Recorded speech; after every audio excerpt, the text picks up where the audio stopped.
Before we start the stories, don't forget to like, subscribe to the channel, and leave a nice comment that reflects you.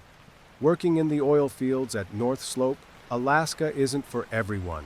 The isolation gets to you after a while. There's nothing around but white tundra and freezing darkness for months on end.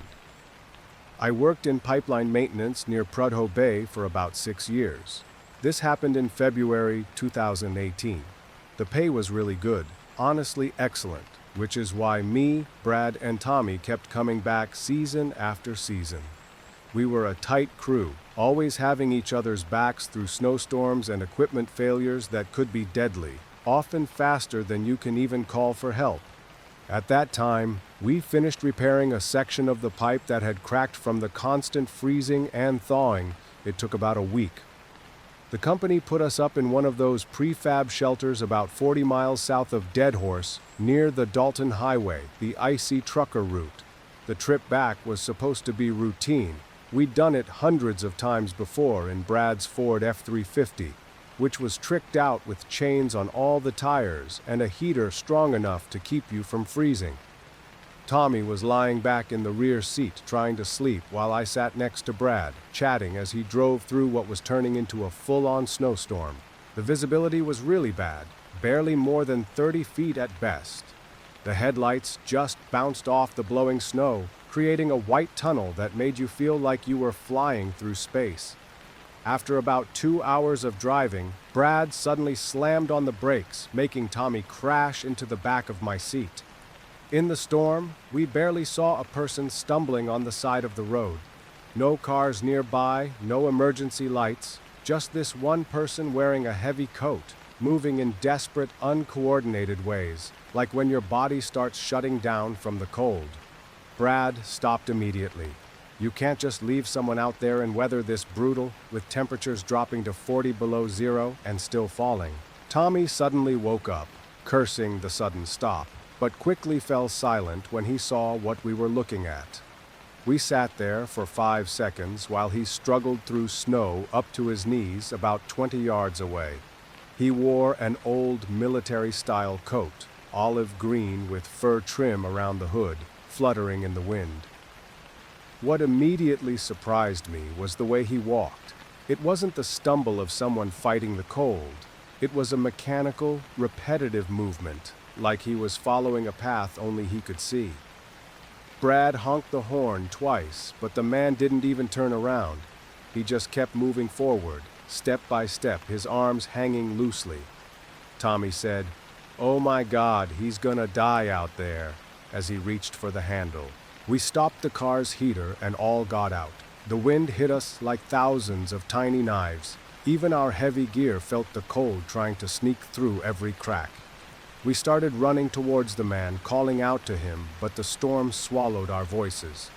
When we got about 10 feet away, Brad grabbed him by the shoulder to stop him. That's when things got weird. The man's face was pale, white as paper, but not frozen. His eyes were cloudy gray, like dirty ice, staring right through us. He had a light 3-day stubble, dark against his unnaturally white skin, and his lips kept moving, shaping words we couldn't hear because of the wind. But what made... Brad took a step back. The scar was a jagged line running from his left temple down to his jaw, a scar that tells you this guy survived something he really shouldn't have. "Tommy, sir, are you okay?" he shouted, waving his hand in front of the man's face. No response. The man just stood there, swaying slightly, his cloudy eyes fixed on something far away, beyond the storm, beyond everything. His lips kept moving, and when I got closer, fighting my instinct to back off, I caught what he was repeating over and over. 247, 247, 247, like a broken record. We exchanged looks. We'd all heard stories about people who lost. Their minds were messed up from the isolation here, but this was different. We felt something was seriously wrong on a level you can't explain. We had to get him into the car no matter what. Ethics didn't matter. Leaving him behind meant reporting a frozen corpse to the police, and we didn't want that. It took the 3 of us to carry him to the car. He didn't resist, but he didn't help either. We just moved him like a doll. His body was stiff and cold, even through the coat. What's weird is he didn't shiver. Anyone who's lived in the Arctic knows shivering is the body's last defense against cold. When it stops, you're in trouble. But this guy's skin was ice cold and he never shivered. We got him inside, to the back seat with Tommy, who was squished against the far door like he was trying to break through it. Brad turned the heater up to full blast and got back on Dalton Road. For 10 minutes, no one said a word. The only sounds were the air conditioner and the man's lips moving, repeating those numbers.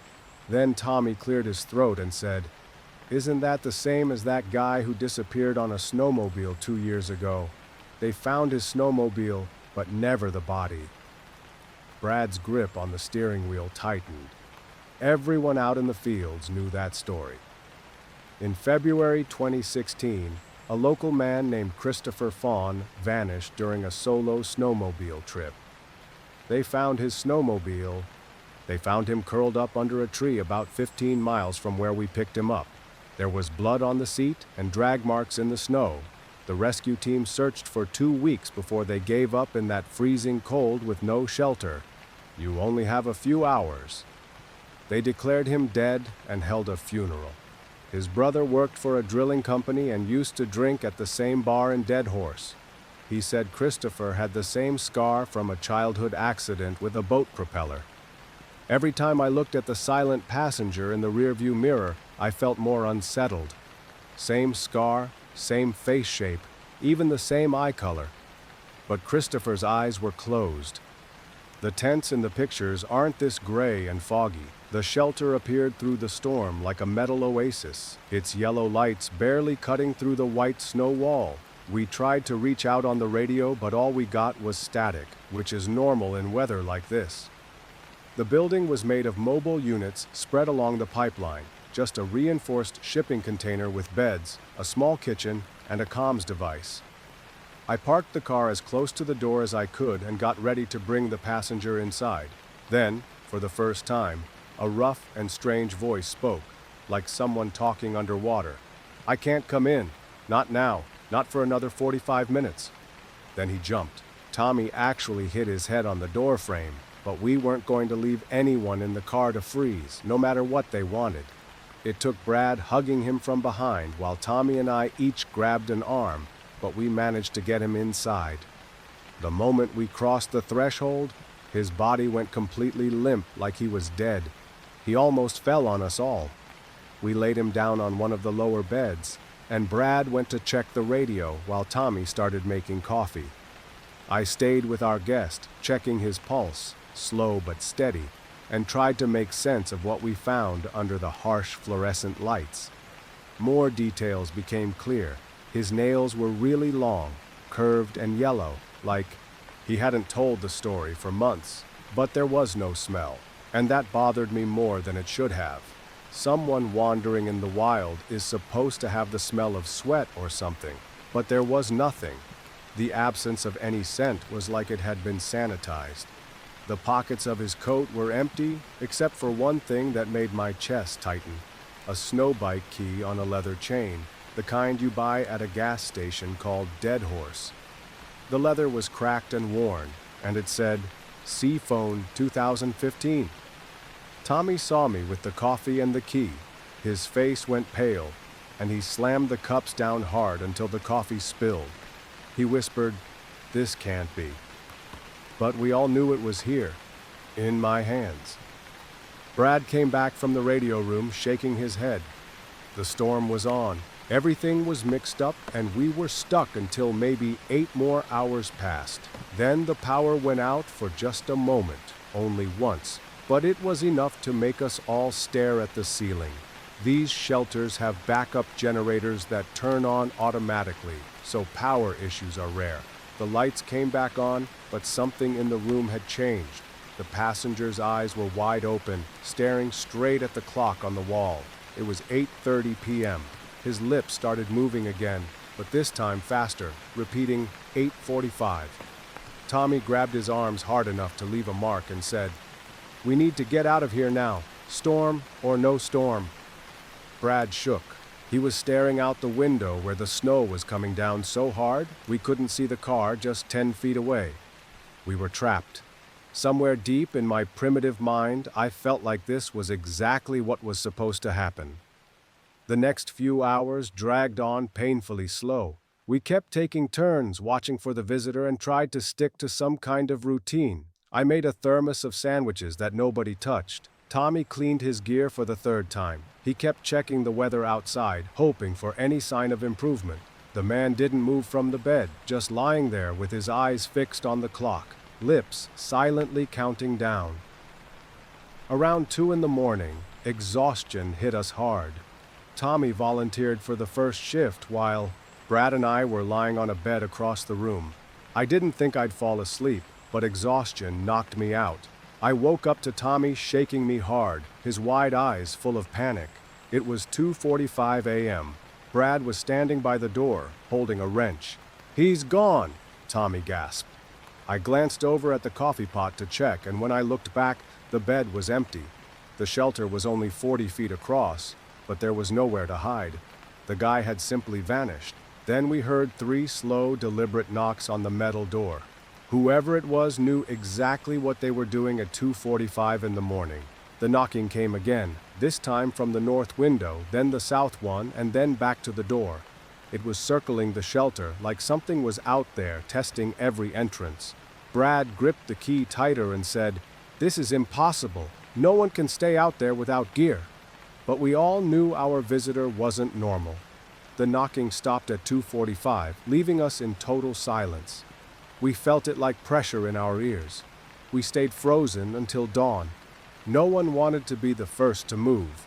When the storm cleared around 7 a.m., we found something that made us sprint to the car. There were no footprints. Around the shelter, no one was at the door or under the windows. Nothing. The snow was untouched, pure, but Tommy never made it to the car. When Brad and I turned around, he was gone. No sound, no struggle, no trace. Just empty air where he'd been standing seconds before. We took off from there and didn't stop until we got to Fairbanks. We filed a missing person report and talked about the weird pickup, but we didn't mention that it might have been Christopher Vaughn. The police found Tommy's body 3 days later, 15 miles from the shelter, at the spot where Christopher's bike had crashed. He was frozen, his lips blue, with drag marks in the snow. Suddenly stopped. Nights at the gas station at mile 237 seemed endless. One night would blend into the next until time lost all meaning. I'd been working there since early November, standing behind the counter while the polar winds rattled the windows and 8-wheeled trucks ghosted by on the Dalton Highway. The job paid well enough for a college student trying to save up, and the station owner, an old man named Eugene, didn't ask many questions when I needed extra shifts. Most nights went by quietly. Truck drivers grabbing their coffee, locals filling up their tanks, and maybe a lost tourist passing through. The storm itself wasn't anything special, just 2 old gas pumps, a small store packed with overpriced snacks, and a bathroom that barely worked unless the pipes weren't frozen. Everything changed on the 3rd Wednesday. It was past 2 in the morning when I noticed car headlights cutting through the snowstorm outside. An old, rusty blue Chevy truck pulled up to pump number 4 and didn't move. The driver didn't get out, didn't pull out his wallet, didn't even turn off the engine. He just sat there. His dark silhouette was visible through the frost-covered windshield. After a few minutes, I thought maybe he was having some kind of trouble. There was a problem with the car, or maybe I dozed off, but when I grabbed my coat to check, the car suddenly backed up and disappeared into the storm. Strange, of course, but in a place like this, strangeness is to be expected. I made a note of it in the logbook and went back to organizing the energy drinks, thinking it was over. The following Wednesday, a snowstorm hit, worse than the last one. Visibility shrank to about 20 feet, and the wind made the building creak like an old ship. Eugene warned me about nights like this, saying the weather could get so bad that even truck drivers stopped risking the roads. I was counting stock in the back room when I heard the familiar roar of an engine. The clock showed Exactly at 2 a.m., I saw the same Blue Roulette chef stop at pump number 4, the same spot, and the driver did the exact same thing. Nothing at all. This time, I got a better angle from the camera. The man was wearing a heavy winter coat with the hood up, his hands gripping the wheel tightly. At 10:02, he didn't move, didn't touch the radio, didn't even seem to breathe. I left him for 15 minutes before deciding to get closer. The moment I stepped toward the door with my keys in hand, the car's reverse lights turned on. By the time I pushed through the wind and snow to reach the pump, only tire tracks were left, and they were fading away. During the storm, I felt anxious in a way I couldn't explain. There was something mechanical about his movements, or rather, the lack of them. It was like watching the same video on repeat. I spent the rest of my shift jumping at every car light that passed by. But the Chevy never came back. When Eugene showed up for the morning shift, I casually mentioned it to him. He shrugged and said, "There are all kinds of people here, especially during storm season." But I noticed he avoided looking at me, and his fingers drummed nervously on the table. By the third Wednesday, I was ready. I swapped shifts with Jasmine just so I could be there at 2 a.m., without telling her the real reason. The security system at the station was old, but it had been running since the early 2000s. It records everything and deletes the footage after 7 days. I learned to save clips onto a USB drive, and I always had one ready in my pocket. That night, the storm was lighter, a steady snow instead of a full-blown blizzard, which gave me a clearer view. I sat behind the desk, pretending to read a magazine while I waited and kept an eye on pump number 4. At 51 minutes past midnight, I heard the engine roar coming from the north. A blue Chevy appeared out of the darkness like it had been summoned. It stopped exactly in the same spot. This time I was ready with the camera controls, zooming in as much as the old system would allow. What I saw gave me goosebumps. The man in the driver's seat wasn't just still, it was impossibly still. No tiny movements from breathing, no shifting position, no fiddling or checking the mirrors. His face was a shadow, not hidden under the heavy hood, but his hands on the wheel looked off. His skin had a grayish tint, even with the poor camera quality, and his fingers looked stiff, like they were frozen. I recorded everything, my heart pounding as I watched him sit there for exactly minutes. Then, as usual, the reverse lights came on, but this time, instead of backing up right away, the car swerved slightly. For a second, the side window faced me. The camera dropped, the hood slipped back a bit, revealing his face, which made me stumble back into the shelf. The cigarettes. His features looked human, but off. Sunken eyes that didn't reflect any light, skin like old leather, and a completely empty, lifeless expression. The car vanished into the night before I could get my seatbelt back on. I spent the next hour replaying the footage, trying to convince myself I was misunderstanding things, blaming the bad lighting and the old camera, but every scene just confirmed my first impression. Whoever was in that car wasn't normal. I saved several copies of the recording and started digging through the old station logs, months, then years. Eugene kept detailed records in a safe behind the break room, dusty binders full of delivery schedules and maintenance reports. Since the station opened in 1987, the first record of an incident showed up in December 1993, a customer complaint about an abandoned car at pump number 4 at 2 a.m. The description matched perfectly. A blue Chevrolet, a lone man driver who never left the car. Notes like this kept popping up sporadically after that, always on Wednesdays during winter storms, exactly at 2 a.m. The real shock came when I found a folder titled Law Enforcement Incident Reports hidden behind the old records. Inside were police reports with photos, flyers about missing people, and newspaper clippings. One article from January 1992 caught my eye.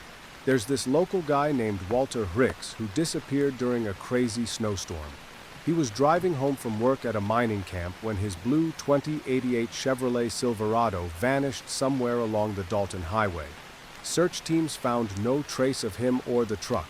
The article even had a photo of Walter, and even in the blurry picture, I recognized those sunken features.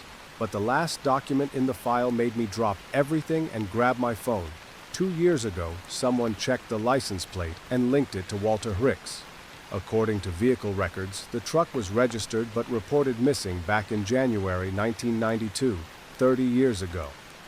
I tried reaching out to Eugene, but his phone went straight to voicemail. The next Wednesday was just 2 days later, and I couldn't decide whether to quit immediately or stay and face whatever was coming from Pump 4. Curiosity won, mixed with a weird sense of duty, like I needed to understand this for Walter, wherever he was. I spent the next 2 days digging into everything about his disappearance. Walter was 28 when he vanished, working shifts at the Red Dog mine, leaving behind a wife and a baby boy. A storm messed up the search efforts that night, with almost no visibility and temperatures dropping to -40. One detail from the police report stood out. Walter's last radio contact with the mining camp mentioned stopping to refuel, but didn't say where. The schedule puts it near mile 237, around 2 a.m. right at the peak of the storm. I also found in newspaper archives that 3 other people disappeared on this stretch of road over the years, all during nighttime winter storms, and they were never found. Wednesday came with clear skies, stars visible through the station windows, and the temperature around 20 degrees below zero. I convinced myself that the clear weather might break the pattern, but at 1:05 a.m. clouds suddenly rolled in, bringing heavy snow. By 1:05 visibility was almost zero. I was there. I know it's coming. I've got everything ready. New batteries in my flashlight, my phone's charged, Eugene's number on speed dial, and a baseball bat from the storage room behind the desk. Exactly at 1 in the morning, the lights went out. The snow stopped. The blue Chevy pulled up to the pump at exactly 4 o'clock, like clockwork. Walter sat there. Well, whoever Walter was, on high alert this time. I didn't wait.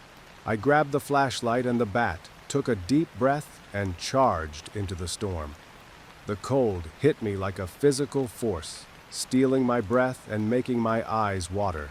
The snow swirled in chaotic patterns, turning the world into a white void, pierced only by the dim station lights and the roar of the car as I got closer. The pump was running on full blast to fight the smell with every step. I noticed something that the cameras didn't catch. Snow around the car was falling differently, forming a perfect circle that didn't touch the vehicle. Even stranger, the window showed no fog from breath or condensation from body heat. The inside seemed as cold as the outside air. I reached the driver's door, and the flashlight beam caught his terrifying face from the side up close. Walter's features looked even more disturbing. Skin like old parchment stretched tight over bones, eyes wide open but seeing nothing, lips parted as if frozen. I raised my hand to knock on the window, and that's when everything flipped. When I touched the glass, the power went out completely and the pumps went silent. The building disappeared into the darkness, and my flashlight died in that blackness. I heard the car door open. For the first time, the backup generator was supposed to kick in within seconds, but the darkness kept going. I stepped back, shook the bat aimlessly, and tried to turn the flashlight back on with frozen fingers, but it was impossible. Then I saw a light inside the station, not the harsh fluorescent kind, but a soft, pale glow shining through the snow. I saw a figure standing inside still, facing outward. The proportions were off, tall and very thin, but I recognized the winter coat and the blank face. Walter stood inside the closed station, staring out the window. Frost spread on the glass around where he stood, forming patterns. There were patterns like frozen veins. The scary part was that I could still hear the roar of the car behind me. I glanced back, confirming what I already knew. The driver's seat was empty, the door open like a mouth. When I looked at the station, Walter got closer, his empty eyes locked on me, making my chest tighten with fear. The sound that followed will haunt me forever. Your voice, the wind through a frozen pipe, muffled by the glass, but still clear. I was still searching for Pump 4. Each word came out slow and strained as more frost spread until it covered the window. I stepped back, slipping on the snow. The useless baton trembled in my hand.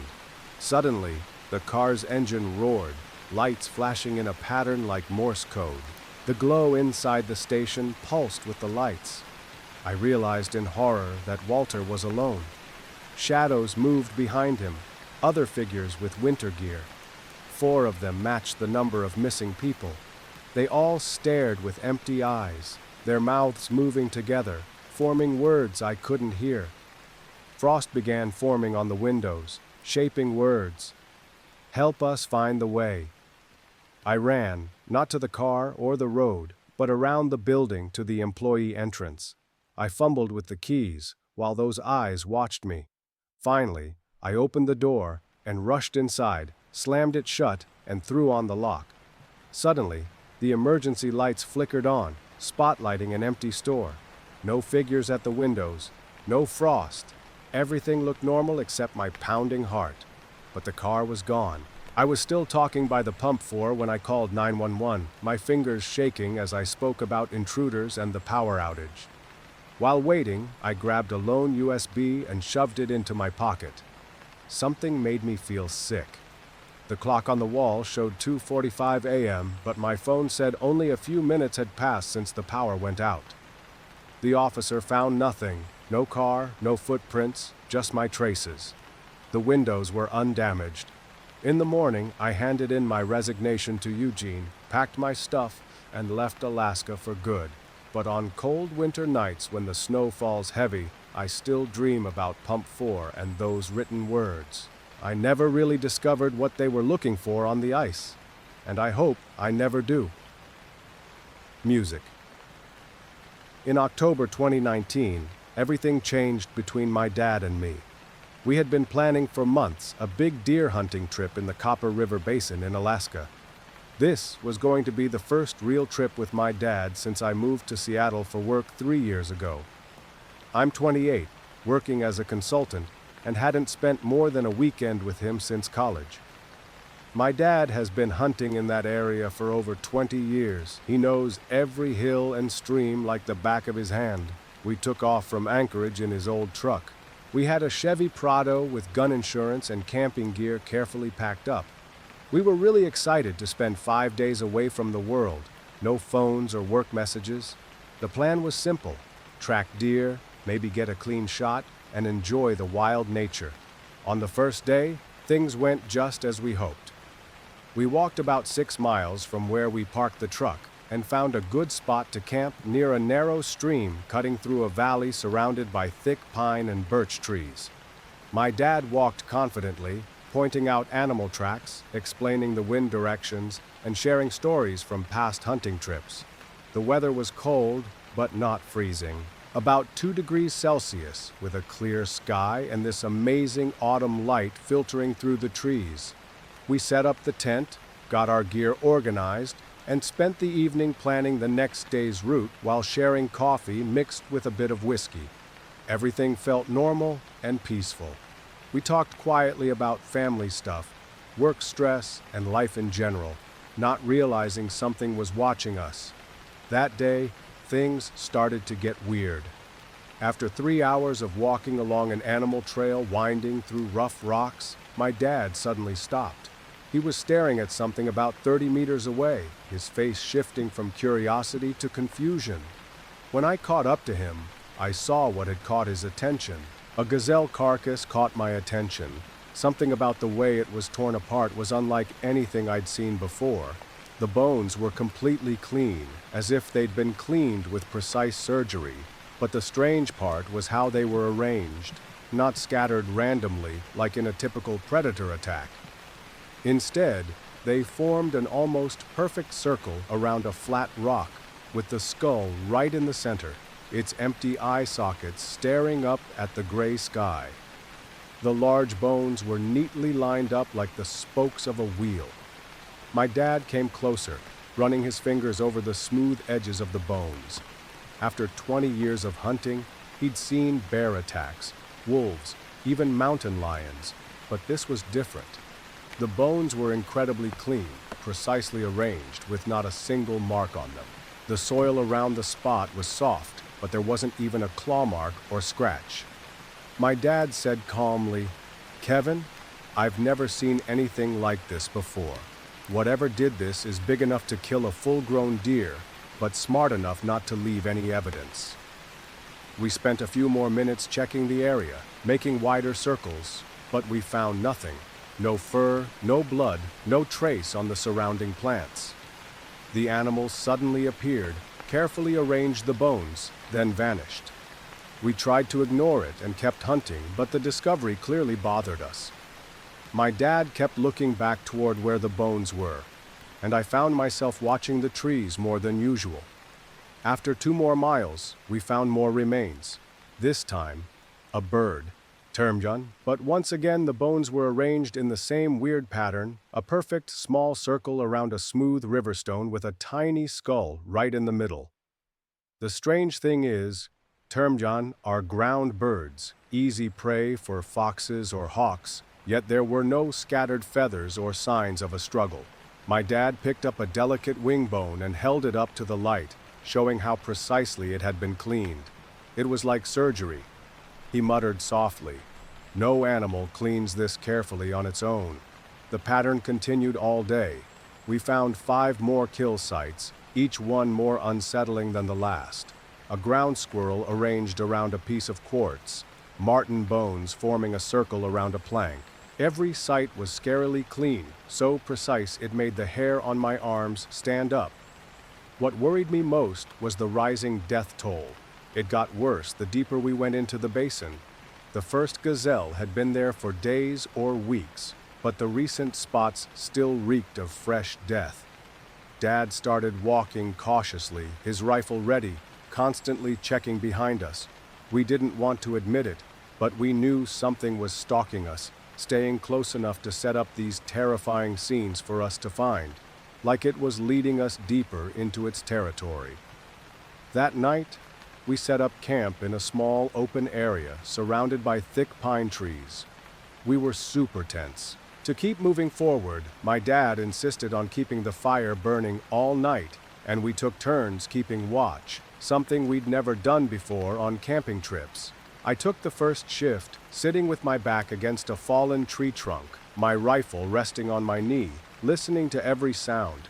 The snap of a twig, the rustle of leaves, in the dark around 2 a.m. During my dad's shift, I woke up to him whispering my name urgently. When I opened my eyes, he was pointing to the other side of the clearing, his face pale in the flickering firelight. Between 2 big pine trees, he whispered, "Don't move fast, but tell me what you see." I looked slowly, and there they were. 2 huge yellow eyes reflecting back at me. The firelight, about 2.5 meters off the ground, stayed completely still. Those weren't like the green eyes you see on deer. They were a deep golden color, pulsing with intelligence. We stared into those eyes for what felt like hours, but maybe it was just 15 minutes. They didn't blink or move. They held a steady gaze that gave me goosebumps. My dad was aiming his rifle, but we couldn't make out the shape of the body in the dark. Behind those eyes was something huge, and the placement of the eyes suggested it was bigger than any wolf or bear I'd ever seen. The strangest part was the absolute silence. No breathing, no rustling plants, no footsteps, just those eyes watching us with a patient, predatory calm. At dawn, the eyes suddenly disappeared like they were never there. We searched the area when there was enough light, but we found no traces or disturbed plants. On the 3rd day, everything changed. After 4 hours of walking, exhausted from lack of sleep, we reached the top of a hill overlooking the main valley. My dad was using his binoculars to look for deer tracks when he suddenly froze. "Oh my God," he whispered, handing me the binoculars with a trembling hand. He told me I wasn't crazy. I adjusted the binoculars and saw on the opposite hill, about 800 meters away, the biggest wolf I've ever seen. But it wasn't just any wolf, It was huge, the size of a small horse, with a massive head and shoulders. It was unnaturally big, its fur almost black with strange silver marks on its back that shone like metal. The wolf stood still, facing us directly, like it was waiting for us to reach that exact spot. We stared at the wolf for 2 minutes. Its eyes seemed to catch every little detail about us. My dad was trying to aim his rifle, but the distance was way too far. Then suddenly, the wolf turned and started walking up the hill with an unnaturally smooth movement, covering the ground at an impossible speed with perfect balance. It stopped every 100 meters, looked back at us, waiting for us to follow, then kept going. It was clear it was controlling us, running the whole encounter from the start. At that moment, I realized the truth. The bones were arranged, the latest kill, the night watch, and this display of dominance wasn't just a hunt in his territory. It was a challenge. This wasn't an ordinary predator protecting its turf. It was something smarter, more strategic. My dad grabbed my arm and said, "We're leaving now. This thing is playing with us." We packed up fast, ditching any thought of hunting. As we headed down into the valley, I couldn't help but take one last look through the scope. The wolf was still there, sitting like an ancient guardian, watching us leave with what seemed like approval. The walk back to the truck took 6 hours of non-stop trekking. We scanned the hills and trees around us. We didn't say much, but we shared the same understanding. That annoying, huge wolf had been messing with our experiment from day one. Every sight, every kill, every weird bone arrangement, every moment of anxiety was all planned to lead us deep into its territory. Then it decided to reveal itself. When we got to the truck, my dad threw the gear in the back with shaky hands and started the engine before I even closed my door. As we pulled away, the wild neck disappeared in the side mirror, but I could still feel those golden eyes watching us. We never went back to that area. The next spring, my dad sold the hunting gear. We never talked about what happened, but we both knew we'd face something that shouldn't exist, a super smart top predator, almost supernatural. And we were really lucky. Because we left his land, he's still alive.